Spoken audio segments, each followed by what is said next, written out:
Now, in my opinion, a 250cc motorcycle is actually a very good entry point for anyone who is starting on motorcycling. And a striking evidence for that fact is the number of offerings that operate in this segment. Now, instead of naming all the monikers in this space, what if I tell you that a majority of them comes under one umbrella, and that is Bajaj. You have the Dominar 250, you have the KTM Adventure 250, you have the KTM Duke 250, and then you have the Husqvarna twins. So you get what I'm saying.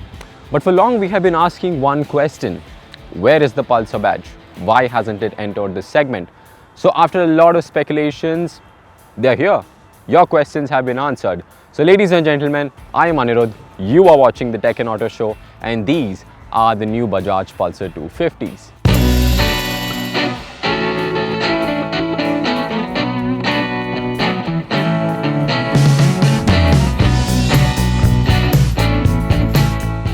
Now, as you can see, the 250s have arrived in two variants. To my right is the N250, which is the street fighter version, and to my left is the F250, which is the paired version. Now, before we get into what's the difference between the two of them, let's see what is similar. The core aspects, including the frame, engine and cycle parts, make up for the common thread between the F250 and the N250.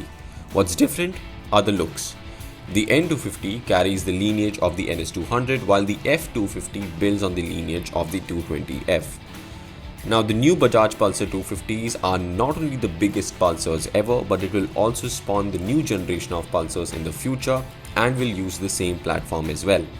Hence, these two are very important.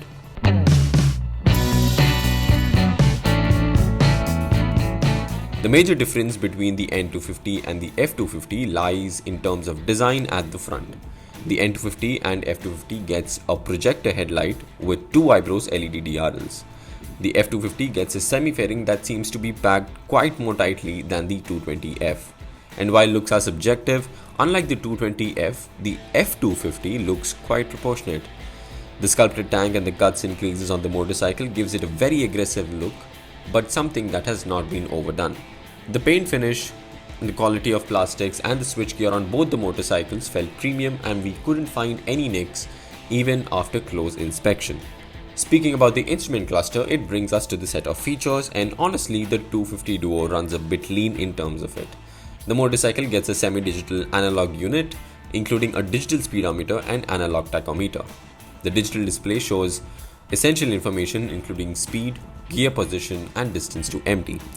It should be noted that the 250s do miss out on the connectivity features. However, it does come with a USB port that is ergonomically placed right above the fuel tank.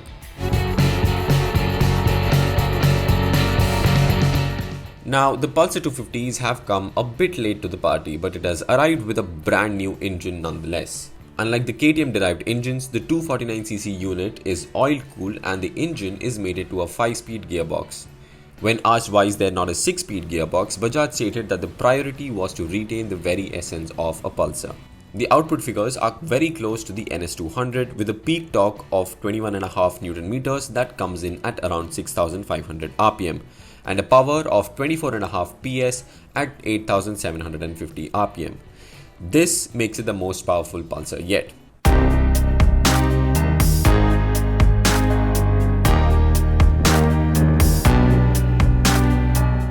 So now that we got the numbers out of the way, we must tell you that we were most opportune to ride the motorcycle both at the Bajaj's test track and as well as on the streets. Now, while the Pulsar 250 might not exactly see a racetrack quite often, we noticed how consistently and evenly the bike gets to its top limit.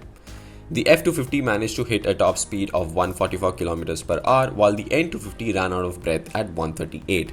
And these figures, let me tell you, are not bad at all.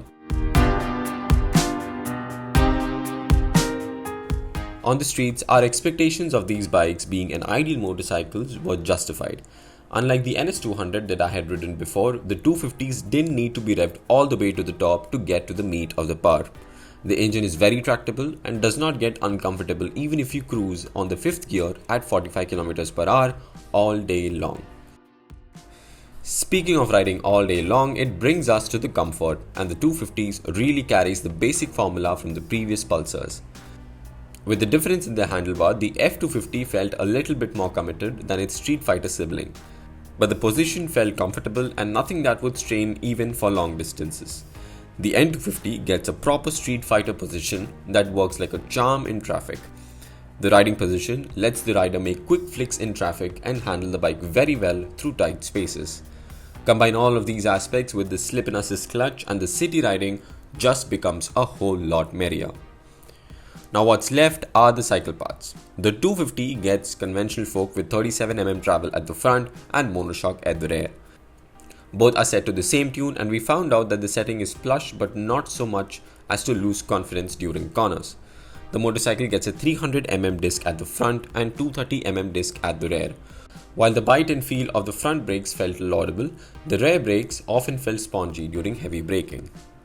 So we are wrapping up the day, and having spent enough time with both of these motorcycles on the test track as well as on the streets, I have one thing to say.